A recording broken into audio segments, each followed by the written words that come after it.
is 365 Sports, powered by Sikkim365.com.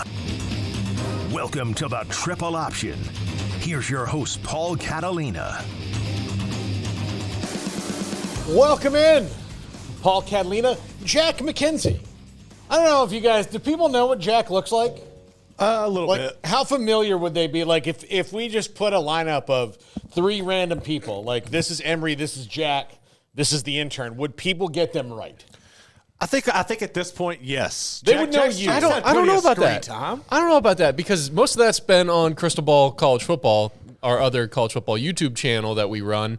And we haven't done an episode of our podcast, Garrett, you and me, in a while. Yeah, but I think people would know. I think Emery, I know especially Emery. Emery's made plenty of appearances on the main channel. Yeah. Yeah, I think they know Emery better than me. Yeah, yeah. Maybe so. Emery got some Super Bowl coverage. He did. So yes, that was big. That was big for him. I'm good with that though. But by the way, exciting news. We have been approved for our credentials to Big 12 Media Days. Now I just got to decide whether to drive across the desert or fly. Yeah. No, I don't think you should drive across the desert unless you really want to. I like you're a road trip guy though, aren't you? Yeah, a little bit. Yeah. Plus I hate flying with camera gear. Oh, okay. Yeah, I understand that. Like I hated flying.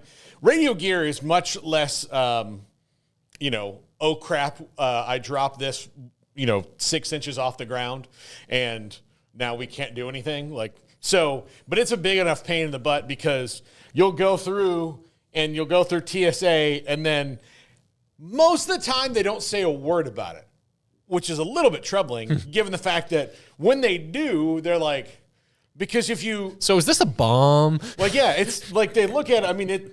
Honestly, it looks like a bomb from a futuristic movie. Like it's got our roadcaster has all these like lit up buttons. Well, not lit up, but like buttons. And then, in the bag will be like all kind of different cords. And if you just look, I've seen it on the x-ray machine, like look at it going through, you'd be like, well, this isn't good.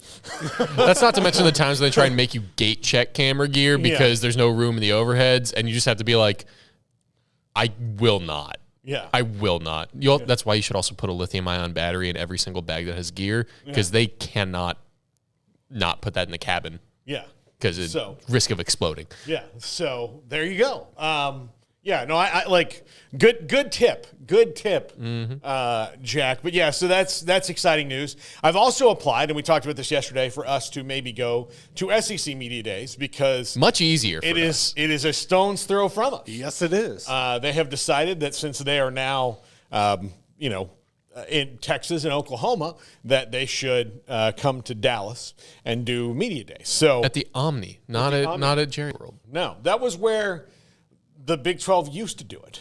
So I'm a little bit surprised knowing how that setup is. Actually, no, they used to do it they did it at the West in 1 year. They did the Omni, and then they moved to the Star and then to Jerry World. So, well, hey, I'm not arguing. It's much closer to where I stay in Dallas. Exactly. So we're great. So that should be exciting. But in the news today is a couple of big stories. The first one we'll talk about is the House versus NCAA settlement. That is, the Big 12 has already agreed to their part of it. Now, this is just the first phase. Then it has to go to the Board of Governors once the conferences ratify it. And then the judge will have to say, I find this acceptable. There's no guarantee of that last part. There's really no guarantee of this first part, especially given how mad the non-A5 schools are about this. So to put it in the simplest mathematical terms, of the 100% of the settlement, the NCAA is paying 40%. Yep.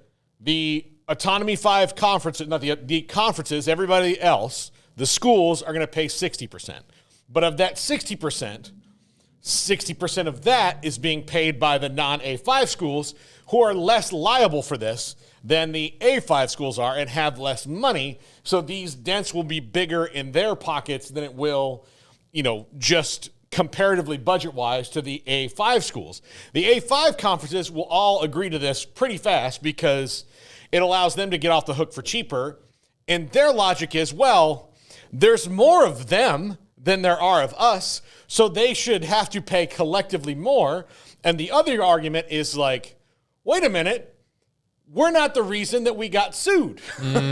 You guys kind of are. Most of the athletes that are getting the money from this, all this back pay, went to your schools. So now you are telling us, 90% of the athletes that are going to get this money, 90% of the money is going to the A5 conferences. So you're asking somebody from an FCS school to pay someone who played at Georgia.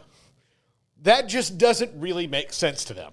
And that's a really fine point on it, but it's... I wonder if the to them is necessary in that last statement of yours. That doesn't really make sense. No. Also, thank you for explaining it very clearly, because my head has been deep in like a lot of non-news things for work. So I appreciate that. It doesn't make much sense, especially when you do the math on it. That 60%, the way it's supposed to be split further, 60-40, between group non-A5 and A5, that ends up being 24% of the total going to the A5s, and then 36% of the total going to the non-A5s.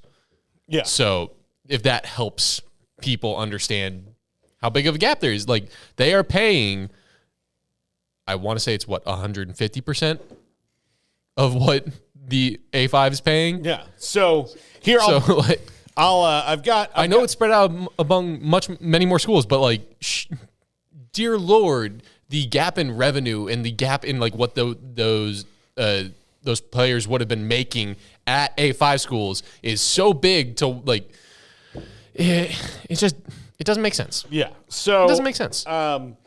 Average annual for each FBS Autonomous 5 school would be $232,000. For the non-autonomous 5 is $99,000, and for the FCS is $127,700. So yes, the numbers are lower for those schools, but that's also a larger percentage of their budget. So like the reason this is good news, look, the percent of the total revenue distribution, if you go through, it's different for every conference based on how much they have and how much they have to pay out. For example, the Big Ten has the biggest chunk at 10.04%, and average annual distribution of $58,000. So that's the biggest one. The SEC is at 7.5% at $43,000. So those things are all different, but again, like the SEC, like this is not going to bother them at all. Like it's really like it's going to be annoying, and there's going to be some things they have to change. But when you're here's the other thing that the A5s are trying to get through is unlimited coaching staffs and all this. Well, Rice can't have an unlimited coaching staff. Houston now can, like right across town. Or will be, I guess they can. They'll be able to. They can do what they want, but they can't do what even Houston could. They can't, and of course, Houston can't do what Alabama can do, and all those different things. But when you have unlimited coaching staffs and those kind of things where everybody can coach, and, there's going to be, you give coaches look, there is basketball pretty much has a coach for every player. Football's not going to get that bad, but it'll be like a coach for every 3 at the big schools, right, Garrett? Don't you think? No, it probably will. I mean, you're already seeing it essentially with the analysts. That's what it's going to turn. It's going to morph into more of that. It's just it's a bigger separation between the haves and the have-nots. But when I'm listening to all this, do you think that Mike Oresco probably caught wind of this a few months ago, and that's what ultimately did him in, like the final? Well, I think he was already on the way out, and he was going to retire anyway. But I don't think that any of the news that's come out in the last year has made him go, I'm going to miss this. Right, exactly. Yeah. It's like Bowlesby, like getting out, you got to have a sigh of relief on you a little bit. We talked, Bowlesby kind of told that to us when we were on. It was like, I miss this part of it and this part of it. He's like, but I don't really miss it. Right, this, what it is now. So, yeah, I absolutely I don't think Mike Oresco is going to wake up one morning and go, God, I wish I was in the fray. I wish I was in the fray. Let's get into this. Let's figure it out, because, look, there are 2 things we're going to get into today that are both tragically and sadly the current state of college athletics, because no one had took the time to figure this out. And it gets sadder and sadder and sadder.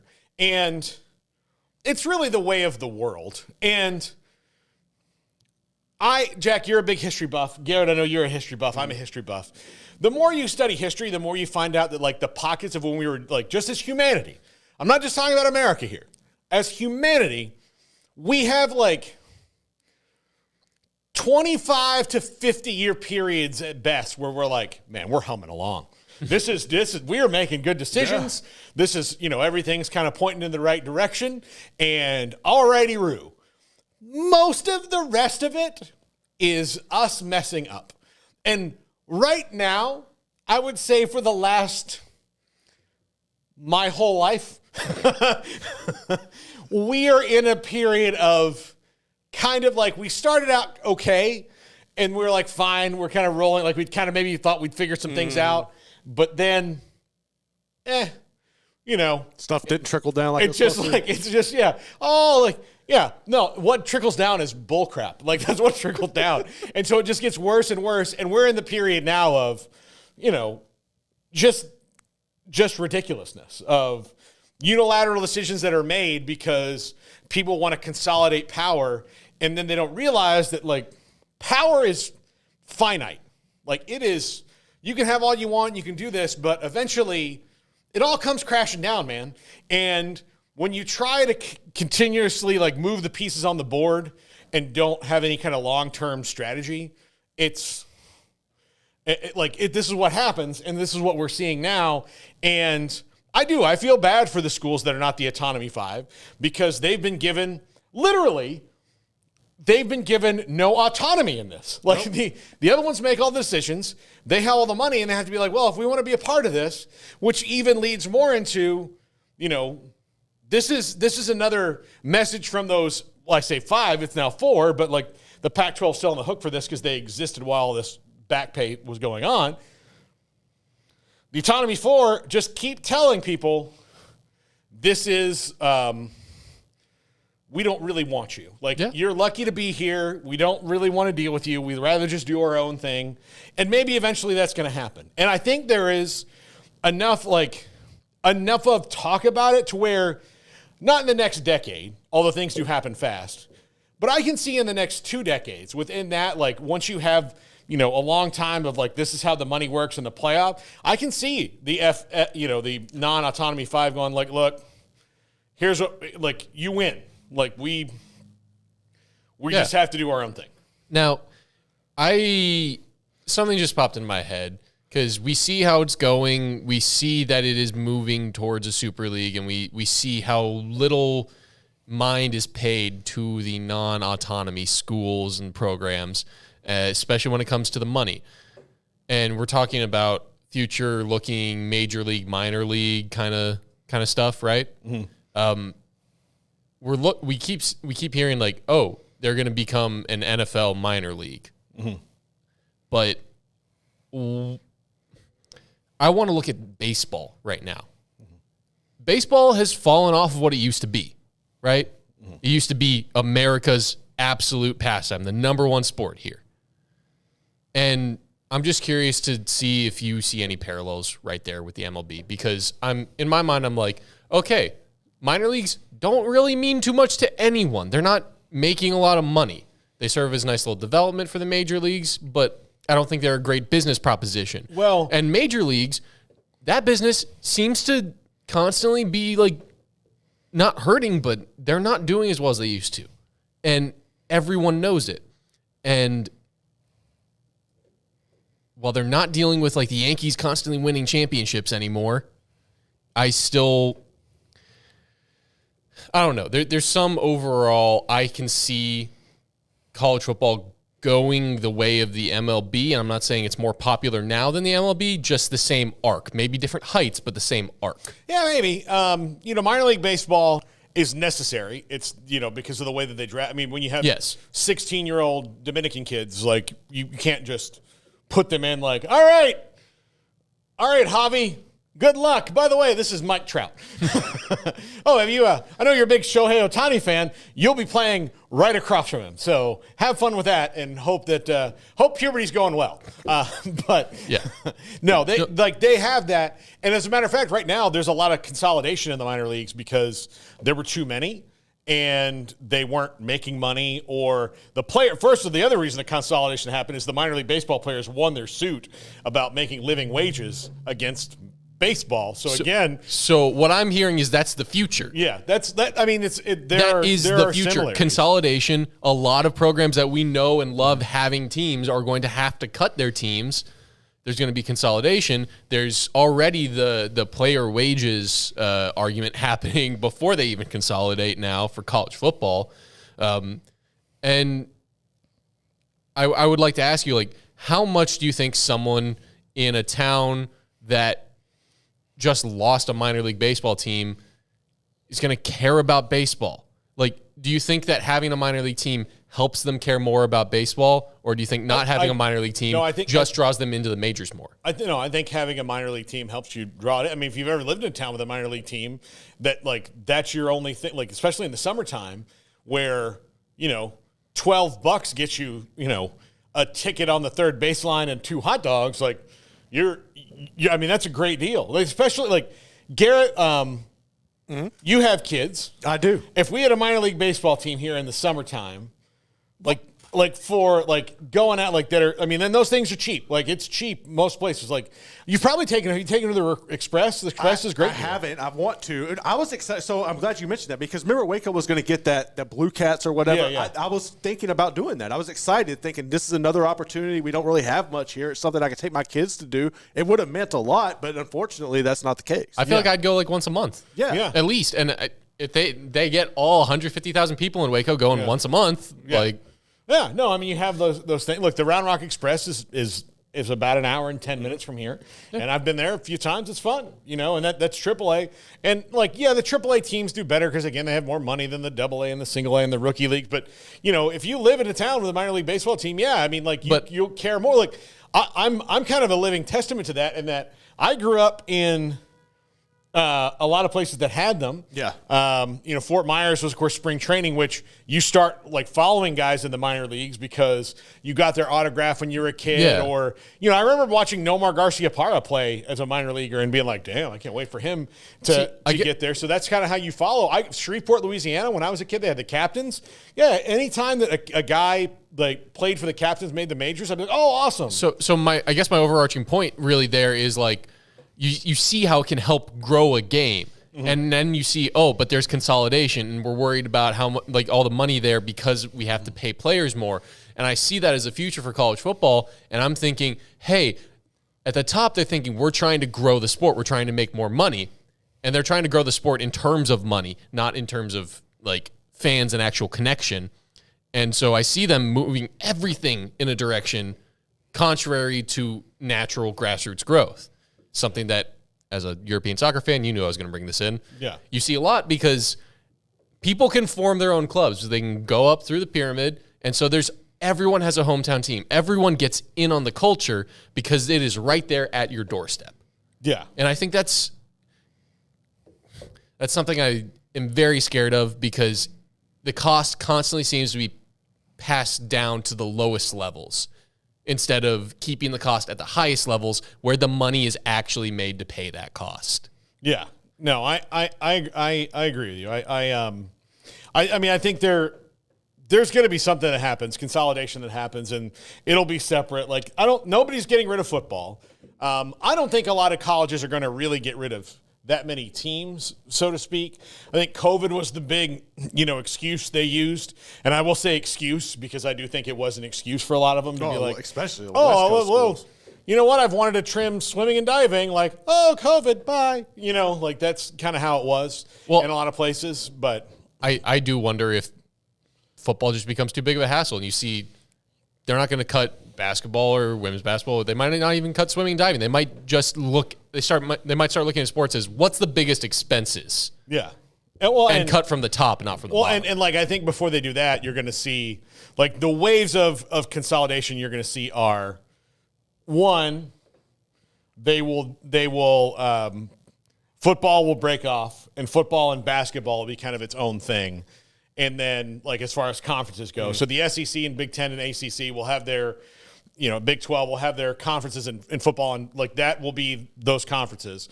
And then every other sport that's not that, especially the ones that play 2 or 3 times a week, like baseball and softball, tennis that plays, like, multiple things a week, will just go back and – like regional. But be very regional. Like, I can see a Big 12 – like baseball future that doesn't extend outside of Oklahoma. Southwest Conference. Yeah, like honestly, yeah, Oklahoma, like Oklahoma State are in there, and like everybody else, or whatever they decide to call that. But it's essentially the Southwest Conference and Oklahoma, and that's what you do because it's going to be the best thing for you. But anyway, I didn't mean to like drag us into realignment. Like it's all true. So it's just something that like. I instantly think of when you hear about a settlement like this because, well, money is the driving force behind all of that, and I just struggle to separate it. Yeah, absolutely. So the money is running this whole thing, and so we'll see. And this topic is a little bit more boring than the next one we're going to get to, which is Jaden Rashada. And I mean, you want to talk about juicy lawsuits? This one. I feel like Stephon. This one has everything. A booster in Miami. Boosters in Gainesville. Payments each way. Failed promises. A coach getting sued. My son. Like that's kind of how it does. It has all those. It has all the earmarks of this is exactly what no one wanted to happen when they made NIL legal, and it played out between Florida and Miami and Jaden Rashada exactly the bad way it plays out. Like this was really bad. And there's really no winners in this. Like I guess Jaden Rashada would be in the end. Is he a winner? But it's not going to make him look great. Although I don't know how much I can blame him if you tell somebody I would like to come here for $10 million and that person then says yes, like okay, like who's dumber there? The kid who asked for $10 million or the people who said yes? When we get to it in the next segment, I would love to hear if you think this would have happened anywhere outside of Florida first. Like did it have to be Florida first? Answer it in the next segment. I'll have to think about that. I'll have to think about that. Give it some thought. Yeah. I do think there are other places, but I don't know given the current state. All right, we'll come back and we'll talk about this Jaden Rashada lawsuit and mess after this. Garrett was very excited about this story. Excited for this. He thought this all is, I mean, it is absolutely, this is a movie in and of itself. The 30 for 30 will be a masterpiece. If you took this story and moved it to 1991, it would be the absolute biggest controversy in the history of college athletics. And now it's wild, but that's just another thing. Like, it's just another lawsuit in the world. When we come back, we'll talk about that. This is 365 Sports. If your business is like most, you need things done quickly. But if you're still tying your critical applications together on multiple shared public networks, you've probably been feeling the slowdown. And that's no good for business. A private UPN fiber network can get you and your business moving at the speed of light. Whatever you need, we can build it.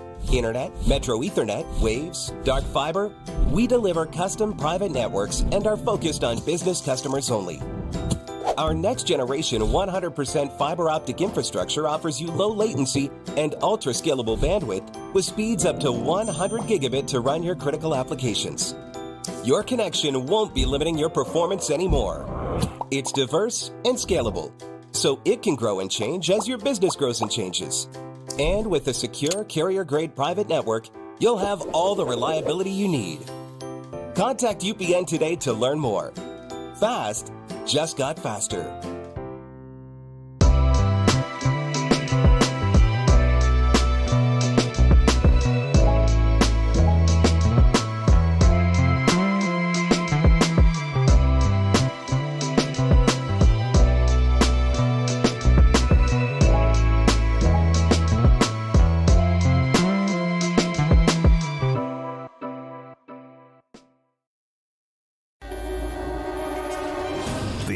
is 365 Sports, powered by Sikkim365.com. Welcome to the Triple Option. Here's your host, Paul Catalina.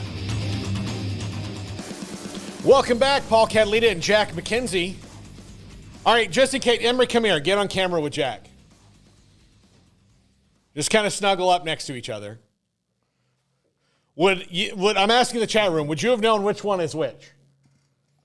I think they would have had to. Yeah. Would they have known which one is which? That's just all I need to know. So, yeah. By the way, Alan says, you can tell Garrett loves Florida going to suffer. Yeah. Oh, absolutely do. Yeah. It's the best thing ever. Yeah. I almost feel like I have to defend Florida in here because of you and Garrett. Shut your mouth. I mean, you might have to. And look, it doesn't help that I just got this shirt. Just conveniently wore It's a nice shirt. Yeah, I'm wearing it today. So, but black is supposed to be slimming. I don't know if it's really that slimming, but I'll say this. So the Jaden Rashada has sued Billy Napier, Gator Collective, all these parts. And so to kind of put some finer points on this, Billy Napier is named in the suit because he said that a Florida booster would wire him $1 million if he signed with the Gators on signing day. That did not happen. That same booster did give Jaden Rashada $150,000 to pay back the $150,000 that he got from John Ruiz of Life Wallet, who is the sugar daddy of the Miami Hurricanes NIL program, who everybody knows about and what he's been doing. So Jaden Rashada was initially committed to Miami, and according to the court filing, their agreement was between $9.5 and $10 million. Florida then came in and said, we'll take that 10 and raise it to 13. And so Jaden Rashada, because he was chasing the bag, it was not about what place is best for you. Because honestly, and this is no disrespect to the two rival programs of my school, but if you were really concerned about what's going to make you better, he would have been at Georgia then, which is where he is now. So he's technically been at 3 schools because he was at Florida for 2 weeks, and then this all went down, and then he went to Arizona State for a year, played a little last year, and now he's at Georgia where he will wait behind Carson Beck and then compete with the rest of the stable of thoroughbred QBs that they have. And I know this. He will end up at another school before the end of this. I guarantee it. I'd put the mortgage on it. Unless he wins the job next year at Georgia, then probably not. But, if he doesn't win that job at Georgia, then hello, next person. But he didn't get $10 million. The answer to the Buckeyes' prayers. Yeah, he didn't get $10 million at Arizona State. We know that. And he's probably not getting $10 million to be the backup at Georgia, but he knows that should he win that job, he'll be taken care of there. Plus extra salt in the wound for the Gators that this all has wound up cyclically at Georgia. And if you're asking, why did he just go back to Miami? Well, he not only burned that bridge, he straight up and down annihilated it. Just wiped it out not like a hurricane, but wiped it out. And so that was not going to happen. So now Billy Napier, a college coach, is named in this suit because he allegedly made promises he could not keep. And this is everything bad about NIL. A guy chasing the money and only the money and, not really looking at what's best because let's say Georgia offered him $3 million. That's $3 million. It's 17 years old to be the future quarterback at Georgia. Now, he knows, like most people do, that desperation is a stinky cologne. And Florida, who is stuck in the mud, and Miami, who is stuck in the mud, have to go and get somebody that's going to, draw people into their program. Which, if I'm Cam Ward, and I've known all this, I probably did pretty well for my 1 year on campus. And DJ Lagway probably didn't do as well, but he still committed and went there. So this is everything bad about NIL. That's all rolled into one. Now, you cannot like Jaden Rashada for doing this and not like the fact that he and his father clearly had the plan to go where they could get the most money. And now I think he's actually kind of found out that, like, well, I need to be where I'm happy. And if I'm really good, the money will come. Like, and they're giving it to you anyway. But, this is an absolute mess. Absolute mess. And it just, we don't know how the lawsuit's going to go. But for Billy Napier, who already has to look down the barrel of the toughest schedule ever devised by man in any sport, I would say that this Florida schedule is the most difficult schedule that mankind could possibly come up with. And even I feel a little bad for them. A little bit. Not all that bad. But there's never been, like, Jack, can you think of a European soccer analogy to compare to Florida's schedule this year? Going through the Champions League on top of all your other competitions, hitting, like, I don't know, Real, Barcelona, Bayern. Does that ever happen? Maybe, yes. Okay, all right. I don't know then. But, do people get fired because of it? Yes, they have incredibly fast coaches. The coaches don't even make it 4 years there. Okay, well, Billy Napier might not either. Like Paul. Yeah. Manager turnover in European soccer is higher than college football coach so it's turnover. like hockey? Yeah, more like hockey. Yeah. And the NBA? A little bit. I guess. I don't know. They have more control than NBA coaches do. Especially since if you're the coach of the Lakers. The coach of the Lakers. Boy. I give myself 15 seconds on this. NBA coaching turnover is the dumbest thing ever because the coaches are like the third most in control party after the players and the GM. I don't know why the coach is the first to get blamed. Okay, there. Yeah, you and Charles Barkley totally agree on that. So, but back to Rashada. But back to Rashada, this is everything that could be wrong about it, and this is why people were afraid of it. But ultimately, we knew that there was going to be at least one of those. Yes. So I've got many questions. The first one off the top of my head is, and I know he and his dad don't think like this, but how little faith do you have to like subconsciously have in yourself to have to chase the bag before you've played a college down?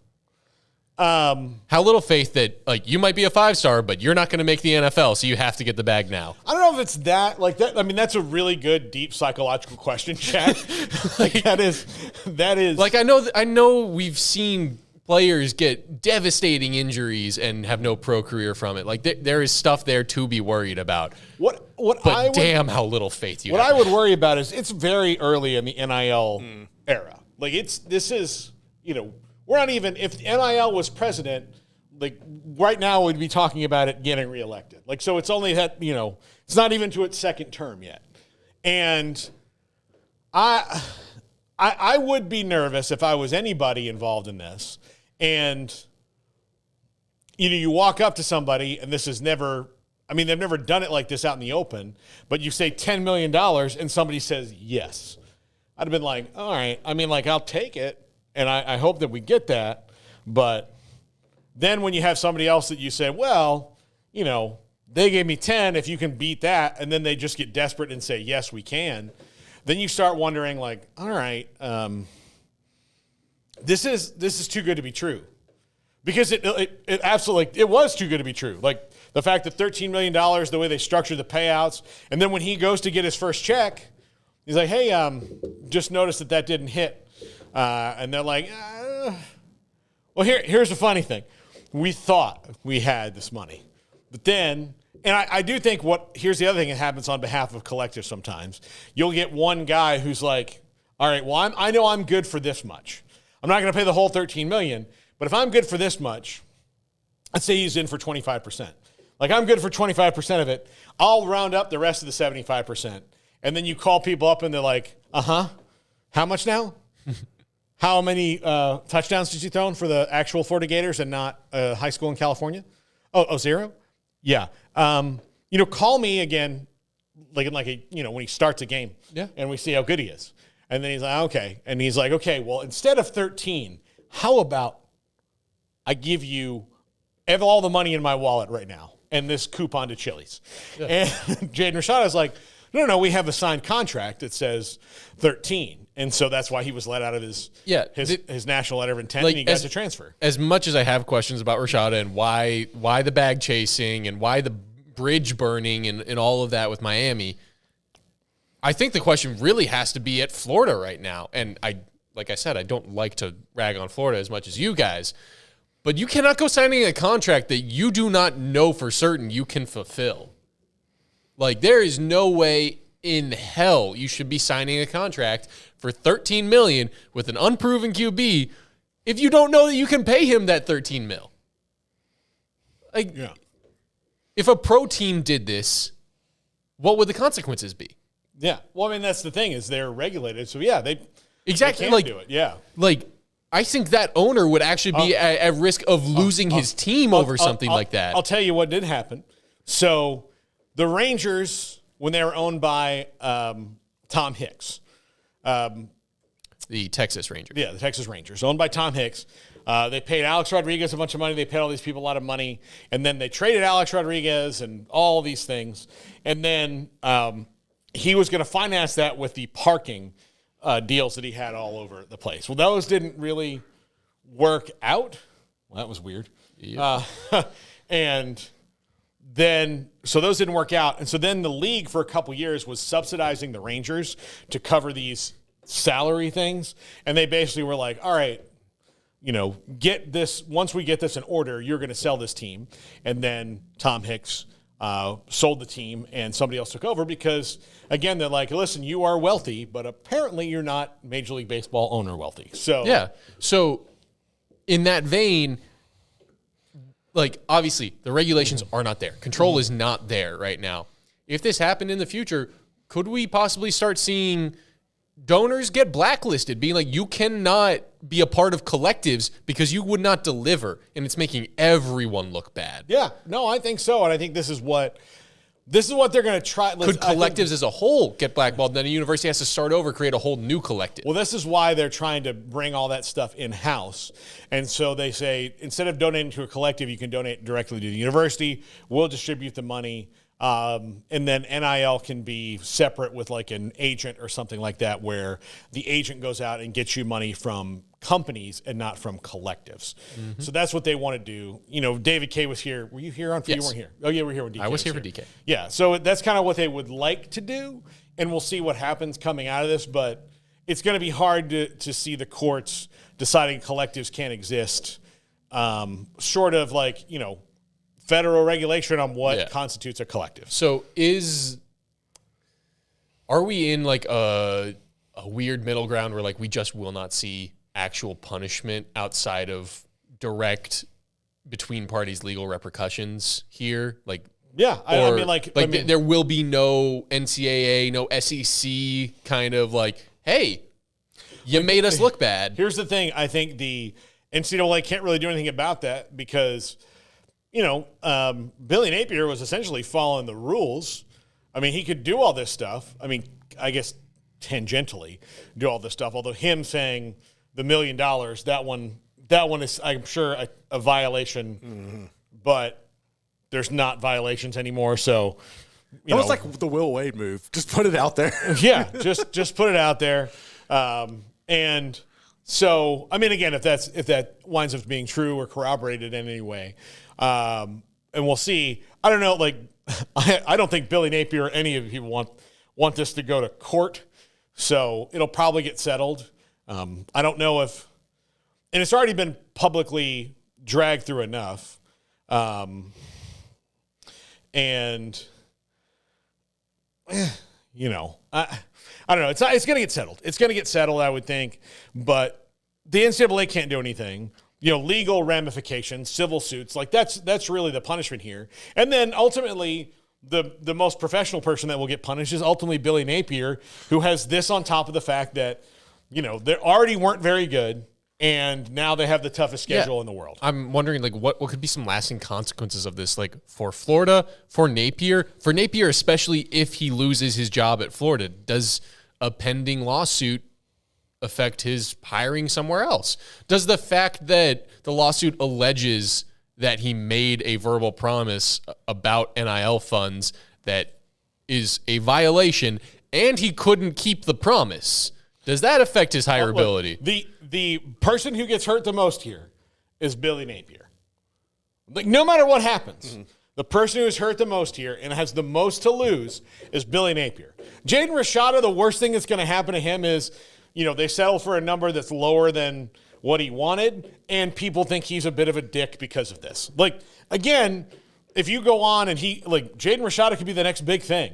If he goes on as the next big thing and people think he's a bit of a dick because he made a little bit of money, then all right. Well, I mean, I think that's a small price to pay. I think Rashada gets hurt the least. I think Napier gets hurt the most. I think the second most is, if you're looking at it as parties, not people, Florida football. Yeah. I think Gator football is hurt by looking like they cannot deliver money they promise. They cannot deliver on their promises. You cannot trust what they say about their money, and you can't trust their donors to step up. Yeah. So it's a bad thing. Like Florida and Billy Napier are gonna get it the worst. The worst. There's probably some of that is deserved in this, getting out over your skis, and there's some of it that will just be because of the system, and they did it. I hope. And look, I promise you, this is not the only time this has probably happened. This is just the ugliest it got. Yeah. And to answer your question before, yes, the only way this could have happened the way it did was the situation being as ripe as it was for it between two desperate former powers and a guy who was ping-ponging them off each other. All in the same state. All in the same state. Now, I can tell you where else it could have happened would have been right here, given, if Steve Sarkisian wasn't at Texas, because he seems to have a handle on these things a lot better. What you're saying is if this was Sumlin versus Strong. Yes, if this was Sumlin versus Charlie Strong, two guys who did not have the kind of control of their programs or would not have control over the boosters, this could have easily happened between Texas and A&M. If Michigan and Ohio State weren't, juggernauts and gigantic financial machines that kind of know what they're doing, this could have very easily happened there. But if they were schools that were in a spot where they might be big, but they have to pay to get that 5-star because they're not winning currently. Yeah. Ohio State and Michigan both winning right now. They don't have to pay. And that's the thing, Georgia now gets him on the discount because basically I'm sure when he went to Georgia and got recruited there before, and same with Alabama, they're like, look, that's all well and good. This is how much money we have allotted for this position and for a guy like you, which is a lot of money. If you want to come here and be at the school that's winning, we absolutely want to have you. But if you want to start to get into a bidding war, look, this is kind of Brian Kelly. Brian Kelly is like, look, we're not going to get into bidding wars. We're not going to do that. If somebody wants to be here and we're going to, we know, we feel we're competitive in the marketplace, which LSU I'm sure is. Yes. If we're competitive in the marketplace, then yeah, that's fine. But we're not going to, again, desperation is a stinky cologne. So the more desperate you get, Jaden Rashada was able to play Florida and Miami off each other. And they both learned the hard way of maybe if you just told him no, oh, the only way I'm going to come here. Well, basketball, one guy can make or break your whole season. And quarterback in football is the closest you can come to that, except for the fact that if you've decided to do, if you put all this power in a 17-year-old kid's hand to save your program, I mean, that's a huge, ridiculous risk. And look, Arch Manning could have done this. He very easily could have done this. But he has parents that already, first of all, they're already insanely wealthy. Yeah. The Mannings as a family, very wealthy. So if something bad happened to Cooper, then, Arch is always going to be taken care of. It's not like he has to do this, And he also knows that I can be, being a Manning and the fact that NIL is legal now, when my time comes and somebody wants me to do something, I'll be able to do it no matter what. If Dr. Pepper wants to hire me, I'm Arch Manning. Okay, I'm going to be the guy. Jaden Rashada doesn't know that the same way, but you do kind of need to approach it the same way of, if you are, like you said, Jack, if you're really as good as you think you are, those things are going to come to you, and you've already got money. And I know that you're trying to make generational wealth, which $10 million or more is generational, and if you do that before you're 18, that's great. Good on you, and they've got a contract that they got to pay you, all that. Great. But you've also now found yourself in a situation where you play these two schools off each other. Now you're not at either of them, and now you're at your third one. Yeah. So, and you're not getting $13 million, you're not getting $10 million. Maybe one day you will in your life, but you're not getting it right now. The last thing I will say about any of this, last thought I have is, so Napier's clearly the one hurt the most by this. If Rashada doesn't win this suit, or if they settle and it's done enough damage to Napier, and it's not been proven that he made that promise. It's he said kind of stuff. Do we see a suit for defamation? Because he could be struggling to get another job because of this accusation that has not been proven that he made a promise that he couldn't keep. Yeah. Especially when he works in a field where promises and your word still mean a great deal. Yeah. So that's my last bit on this is we could see this stretching out years for something like that. Yeah. And that would be insane to see a college coach countersuing or whatever you will call it. I don't know what the technical term is for defamation at a recruit. Mm-hmm. Yeah, no, it's certainly going to be that. It's certainly going to be that. All right, when we come back, we'll wrap it up. I need to tell a personal story and get this off my chest to the world before Craig, who will have no sympathy for me, comes on the air with me later. Do we need to get dramatic lighting in here? No, I got to tell you, it is getting harder and harder in this world to just get simple things done. And I had a moment where I literally went outside and screamed in my backyard. We all need those. Yeah, just because this was so unbelievably hard to do. This is the Triple Option on 365 Sports. If your business is like most, you need things done quickly. But if you're still tying your critical applications together on multiple shared public networks, you've probably been feeling the slowdown. And that's no good for business. A private UPN fiber network can get you and your business moving at the speed of light. Whatever you need, we can build it. Internet, Metro Ethernet, Waves, dark fiber. We deliver custom private networks and are focused on business customers only. Our next generation 100% fiber optic infrastructure offers you low latency and ultra scalable bandwidth with speeds up to 100 gigabit to run your critical applications. Your connection won't be limiting your performance anymore. It's diverse and scalable, so it can grow and change as your business grows and changes. And with a secure carrier-grade private network, you'll have all the reliability you need. Contact UPN today to learn more. Fast just got faster.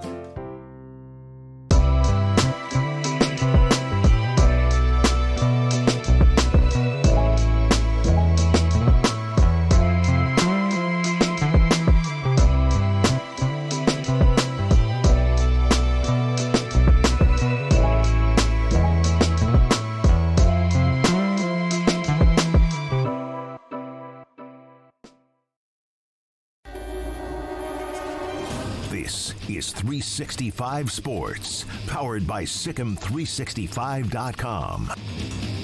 Welcome to the Triple Option. Here's your host, Paul Catalina. Welcome back, the Triple Option. Look, I just need, and I know that everybody in the chat room has had an experience like this. Jack is I just need to get something off my chest. Garrett. So, in 2016, I bought this house. And owning a home is a big pain in the ass. Everybody who owns one knows that. It's like one of those things that's like 50% good, 50% terrible. So over the years, as I've had to have things repaired, I found out the corners that the guy who, my house was a flip, who bought and flipped the house, cut to maximize his profit. He was doing that, he did all the plumbing himself, and he clearly did it on YouTube because when we had to fix, a massive plumbing issue, it could have only been done by somebody holding up a phone going, I can do this. Otherwise, and then, sealing it up and doing it and making it work before it was inspected. So, oh, look, the faucet turns on. I passed, and made it a good long while before that was a problem, but it was, a slowly inevitable. It was inevitable. The air conditioner that is the air conditioning unit for the entire house is one size smaller than should be for a house of my size. Now, how am I supposed to know this? By just looking. I have no expertise in air conditioning. None. It turns on, it turns off, it works, it doesn't. When it doesn't work, I call a human being who has expertise in that field, and that person says, oh, it's the flow, no. And then I'm like, okay, we'll replace that. And then he's like, all right, $200. and then you move on. So it was so hot last summer that because that air conditioning unit is too small, we had to get a window unit for our bedroom. And so we got it. We put it in. It's been miraculous. Well, the other night at 3 o'clock or 4 o'clock in the morning, it made this horrible buzzing noise and woke me from a dead sleep. I thought like the fire alarm was going off in the house, and it was this window unit AC going out. Thankfully, my wife was in Nashville, so she did not experience this because it was absolutely like terrifying. So I go to call to get it repaired and looked at, and it's less than a year old. So, I mean, a lot of it's under warranty, but I need someone to like come and tell me what's wrong. Do I need to get a new one? All these things. So, and this is my back in the day, but used to, you call up Lou's Appliance, and he's like, hey, it's Lou. And you're like, hey, Lou, my window unit AC is not working. Can you send somebody over here in the next couple of days to fix it? And Lou's like, you know what? Mike will be there on Wednesday morning at 10. And if he's not there at 10, give me a call and I'll check and see where he is. And we'll let you know how long it's going to take. I had to call 13 separate phone numbers. 13 separate phone numbers to find somebody who was open today, because I don't know why appliance stores take off on Tuesdays. I don't know if it's like, that's the day we don't mess with anything.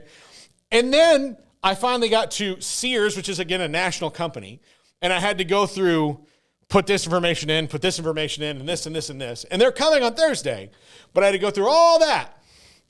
And over an hour and a half of my morning was spent only working on this for something that should be so easy to just have somebody come out and look at and tell me what's wrong. And I have never felt so, it was better in the old days than I did this morning when I went out in my backyard and just yelled. I just was like, I couldn't even, I was so mad because it should be so simple, but it's overly complicated and I really hate the world. I guess as the representative of a younger generation here, on this one, we hear you. We agree. Thank you. Like, why does it just feels like, and maybe this is just going to sound like a young kid complaining too much, but why is it always that giant corporations move in, make stuff cheaper, but then stuff's worse made, and all the local businesses that can help have been stripped to the bare bones if they even still exist, and they can't help you the same way they used to. Yeah. So a guy can't easily be contacted and gotten out there within the week to fix your window unit AC. And even if they can, well, it's this weird one that was made in China, so I don't even know if we have the parts to fix it. Yeah, it's just so like, I miss Lou. Give me back Lou. We need a guy named Lou. Every city needs a guy named Lou who owns a repair store, and Lou fixes your shit. I'm telling you, bring back Lou. Another platform I have in my presidential campaign is going to be bring back Lou. Yeah? Yeah. And his buddy Red. Yeah. Lou, Red, Stinky, Little Joe. That's what I want. I want those dudes, old high school football buddies that started an air conditioning company together. And even if they don't really work on it, they're going to come out and tell you what you need to do. It's going to be 10 minutes of their day, and I'll call the guy I know. Like, those are the things that happen. I did have a lawn guy once, and he was my neighbor across the street. And if I needed anything done, he would just call, and it would kind of help me and happen. He moved away, and it's been very hard since then. I can't tell you why that was so easy for him on the air, but I will off the air because it'll make perfect sense. But on the air, it's going to sound bad coming from me. But there are some communities that are tighter knit than others. I'll just put it that way, and do each other favors like the old days. I'm not going to say it on air, but I'm basically going to say it on air. Yeah. So, yeah. All right, look, and I'll tell you this. I also live in a community without many Italians, so that hurts me as well. If I was in Bryan, fixed. There's tons of us down there. That's where my dad's from, so they're just everywhere. Half the city smells like tomato sauce. Yes, that's my rant. I just had to get it off my chest to the world. Okay. So We love you, Paul. We love you. So anyway. Keep fighting the good fight. So yes, I will. I need a good. And here's the other thing: I can't find a good handyman. Like just a good handyman that's Yeah. It's tough. They're just it's a dying breed. You're very useful people. Oh, I know. Anyway, and I have friends who can help with certain things, but at the end of it, like this is something I need. Actual licensed technician to do. Mm-hmm. I can't do that. All right. That's going to do it for us today on the show. Speaking of Jaden Rashada and his lawsuit against the Florida Gators, Edgar Thompson, Orlando Sentinel, will join us. And I wasn't even having him on the show for that. Nope. That just kind of happened. Perfect guest. Yeah. So the perfect guest for that.